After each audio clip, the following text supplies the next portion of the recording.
Okay, second husband number 2.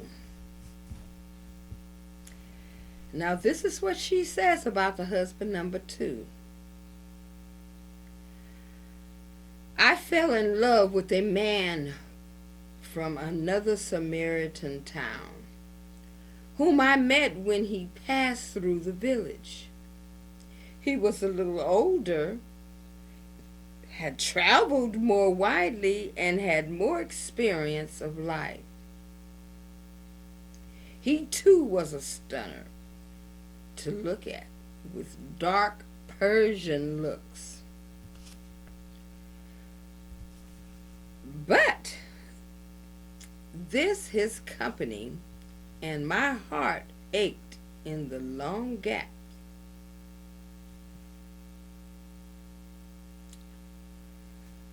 between his visits. Eventually, the sequence of rare illicit meetings punctuated a life of dreary frustration, became unsustainable, and I went back with him to his home.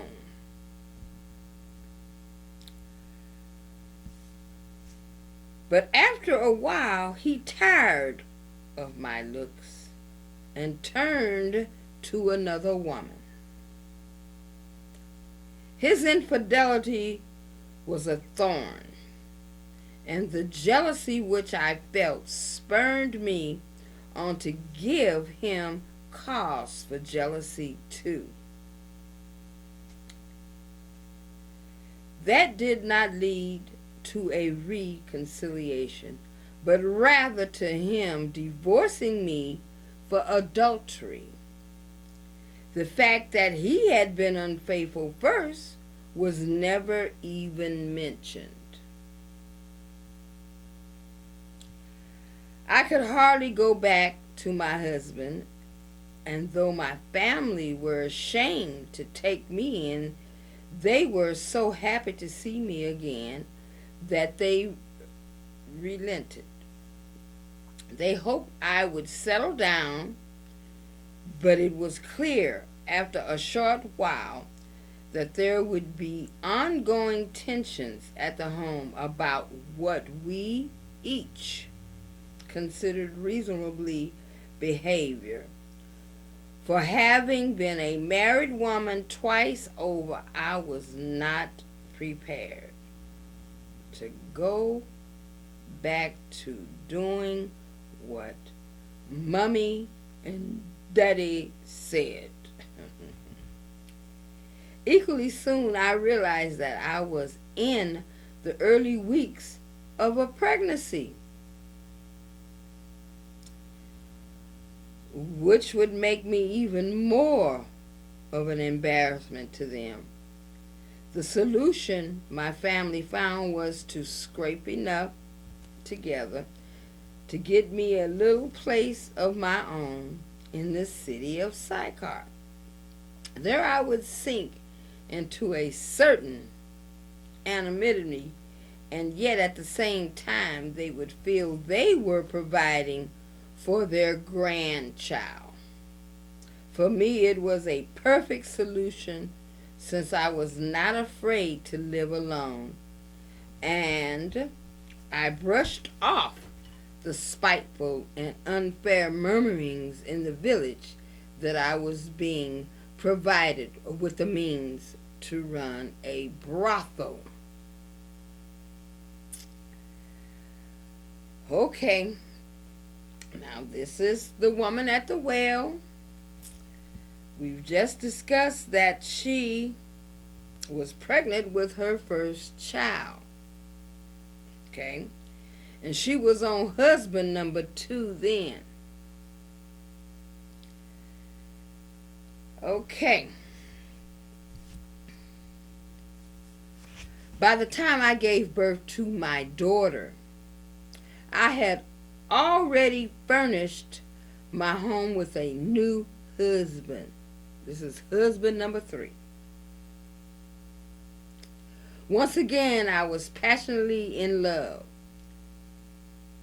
Will I ever be able to live without passion? I hope I shall never want to be. But once again, there was difficulties. My daughter's arrival changed everything, for he left, or he felt pushed out by her. That's a common thing that causes men to leave, because they feel that the woman is paying more attention to the baby. I don't know how that happens.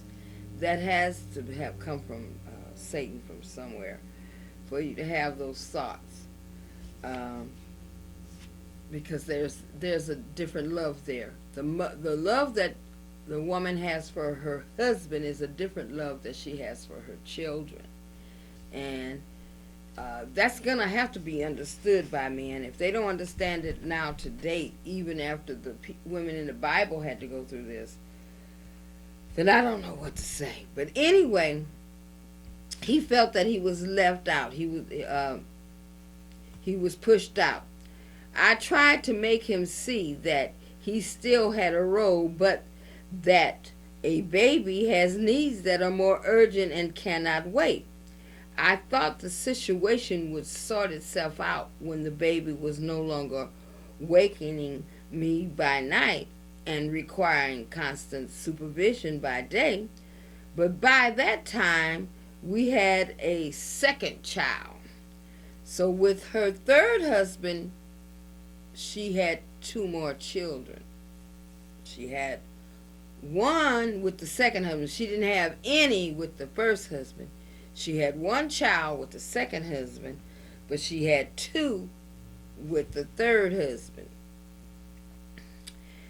But by that time, we had a second child, and I had less time than ever before for this rather selfish, demanding husband. I had hoped that since this was his child, he would resent it less, but that did not seem to happen. In my heart, I was thinking, grow up and see what you can do to help instead of acting like a child yourself. Then I lost hope that he would change and began to hope instead that he would go. Because we were so unhappy together. But he sank further and further into misery and resentment without having the strength to do anything about it.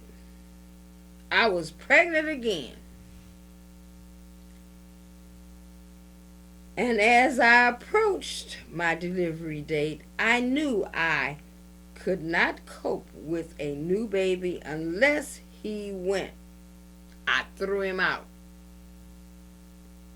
It might seem cruel, but I knew it was the best for him as well as for me and my children.